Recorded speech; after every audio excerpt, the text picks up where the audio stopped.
اگر آپ لاہور سے اوپر راوی کے پاس جائیں جہاں بین اللہ گزرتا ہے کرتارپور کے ساتھ سے، بالکل صاف پانی ہے، آپ کو وہاں مچھلیاں بھی ملیں گی. It's a living river and it can be brought back to life. اگر اس کو ہم کروڑ پتیوں کے ہاتھ بھیج دیں تو شاید اس کا مستقبل اس راستے پہ نہیں ہوگا اور یہ بربادی کی طرف چلے گا.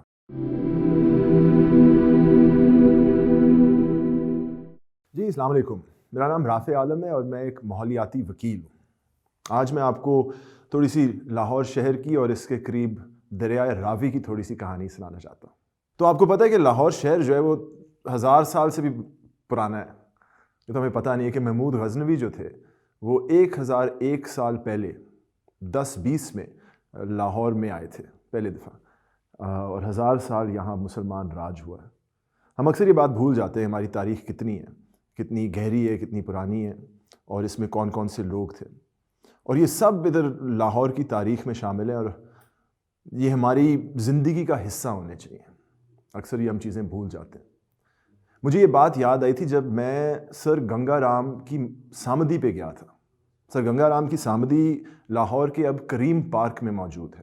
کریم پارک کا اگر آپ کو پتہ نہیں ہے تو وہ منٹو پارک مینار پاکستان کے قریب ہے، راوی روڈ کے دوسری طرف. اور جس وقت یہ سامدی بنی تھی، لاہور شہر کے قریب جو دریائے راوی گزرتا تھا اس سے لوگ باقاعدہ شہر آتے تھے. یعنی کہ راوی پہ کشتی میں آ کر لاہور اترا جایا کرتا تھا. تو بڑی انٹرسٹنگ چیز ہے کہ سامدی کا رخ جو ہے وہ سمندر کی طرف ہے اور باقی وہاں پورے علاقے میں جو گھر وغیرہ دکانیں ہیں ان کا رخ سڑک کی طرف ہے. ہوا یہ کہ جب لاہور شہر پھیلا اور بڑا ہوا اور آبادی اندرون سے نکل کے دوسرے حصوں میں آئی تو جو عمارتیں بنی تھیں وہ ظاہری بات ہے سڑکوں کے ساتھ کنیکٹڈ تھیں. تو میں کبھی کبھی سوچتا ہوں کہ ہم نے اسی طرح اپنا رخ دریا سے دوسری طرف کر دیا ہے. ایک طرف ہم دریا کو دیکھا کرتے تھے اور اب ہماری ساری عمارتیں اور ہماری ساری حرکتیں جو ہیں وہ دریا کو پیچھے رکھ کے ہم کرتے ہیں. دریائے راوی کی کہانی بڑی انٹرسٹنگ ہے. دریائے راوی کے کنارے جو لوگ پہلے بسا کرتے تھے ان کو اب جپسیز کہلایا کرتے ہیں. مجید شیخ کے آپ کالم پڑھیں جو لاہور کے basic original citizens of Lahore were the gypsies. اور جپسیز ہم سمجھتے ہیں کہ یہ سینٹرل ایشیا یا یورپ کے لوگ ہیں، نہیں، ان کی زبان میں پنجابی کے الفاظ بھی موجود ہیں، اردو کے الفاظ بھی موجود ہیں. راوی جو ہے اب تو خیر پرانے اندرون شہر سے کوئی کلومیٹر 2 کلومیٹر دور ہے، لیکن ایک زمانے بالکل شہر کے ساتھ سے گزرتا تھا. جو اس وقت شیرا والا گیٹ ہے اس کا پہلا نام یہ خضری گیٹ ہوتا تھا. یہ رنجیت سنگھ کے نام میں اس کا شیرا والا کرایا جاتا تھا، لیکن originally it's called Khizri gate after Khwaja Khizr the patron saint of sailing. یہاں لاہور کا پورٹ ہوتا تھا، نہر بالکل سامنے سے گزرا کرتی تھی اور یہاں سے پھر کشتیاں، بڑی بڑی کشتیاں لاہور سے سندھو میں پہنچ کے کراچی سے آگے نکلتے ہوئے سعودی عربیہ، یمن تک تجارت کیا کرتے تھے.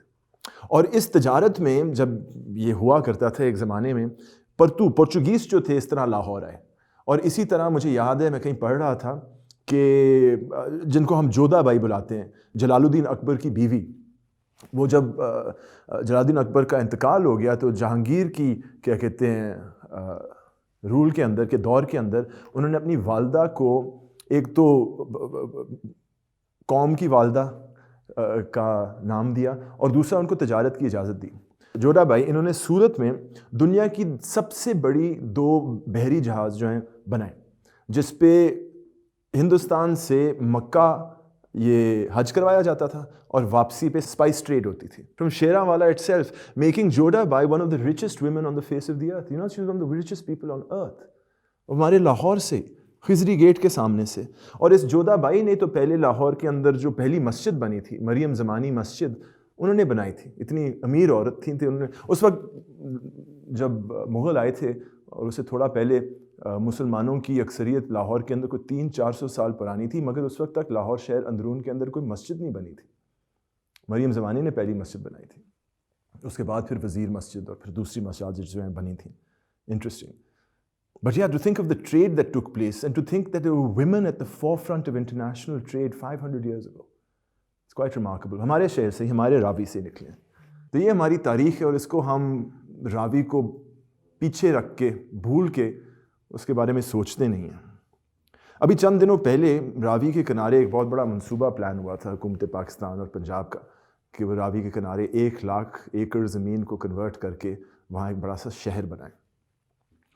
تو ظاہری بات ہے لاہور شہر بڑھ رہا ہے, اس کے مستقبل کے بارے میں سوچنا تو چاہیے, مگر یہ زرعی زمین ہے, اس سے لاہور کا کھانا آتا ہے, جو پھل ہم کھاتے ہیں, جو گندم ہم لیتے ہیں, جو چاول پورے پاکستان کو ملتے ہیں, اور گاجر, میں جو بات کسی نے بتایا 70% لاہور کے گاجر اس زرعی علاقے سے آتے ہیں, اور اس کو ہم کروڑ پتیوں کو بیچنا چاہتے ہیں.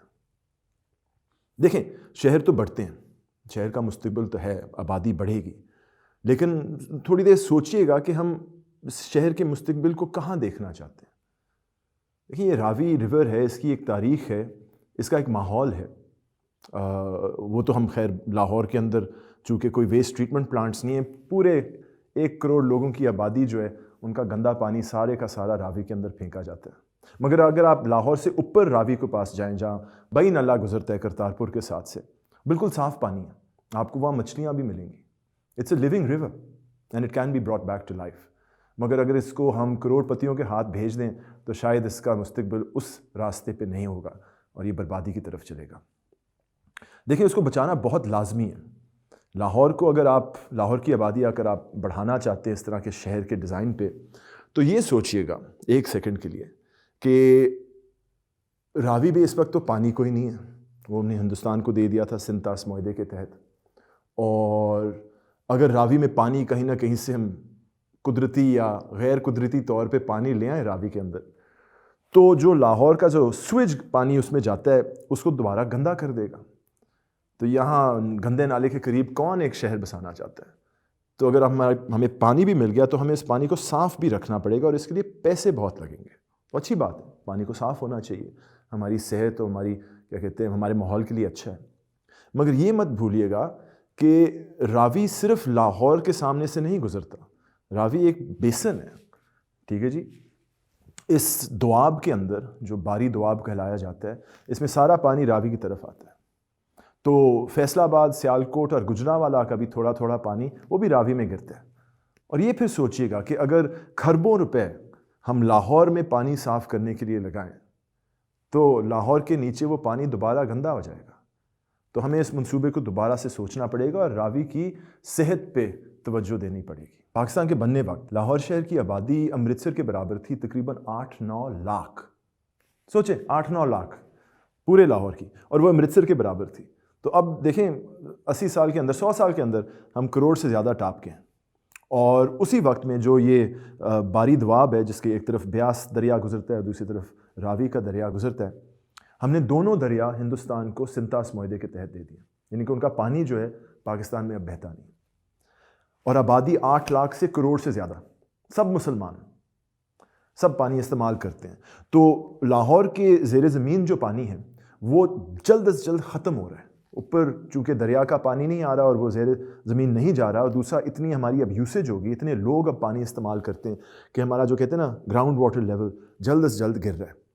جو ہم پانی نکالتے ہیں, اگر ہم سمجھیں 100 لیٹر پانی نکالتے ہیں, اس میں اگر 1% بھی آلودگی آ گئی نا, وہ سارا پانی گندا ہو جاتا ہے. تو اسی طرح جب ہم پانی نکال کے استعمال کرتے ہیں اس کے اندر چھوٹی موٹی سویج یا چھوٹا موٹا یہ آلودگی کیمیکل آ جاتے ہیں, اور سارا جو ہم پانی نکالتے ہیں تقریباً 2 سے 3 ہزار کیوسیک دن کا, وہ سارا جو ہے گندا ہو کے ہم راوی کے ریور بینکس کے اندر پھینک رہے ہیں. تو یہ دیکھیں لاہور کی ایک قسم کی ڈیولپمنٹ ہوئی ہے, جہاں ہم نے دریا کو پیچھے رکھ کے اس کو بھول کر اس کو ایک گندا نالہ ایک سمجھ لیا. بٹ ایسا ہونا نہیں چاہیے, اور ایسا ہوتا نہیں ہے. دوسری قوموں نے دریاؤں کی اہمیت کو سامنے رکھتے ہوئے ماحول کی حفاظت کرتے ہوئے نہروں کو, ندیوں کو صاف بھی کیا ہے, جس کے لیے سب سے پہلے آپ کو ایک سوچ چاہیے ہوتی ہے کہ آپ کو چاہیے کیا ہے.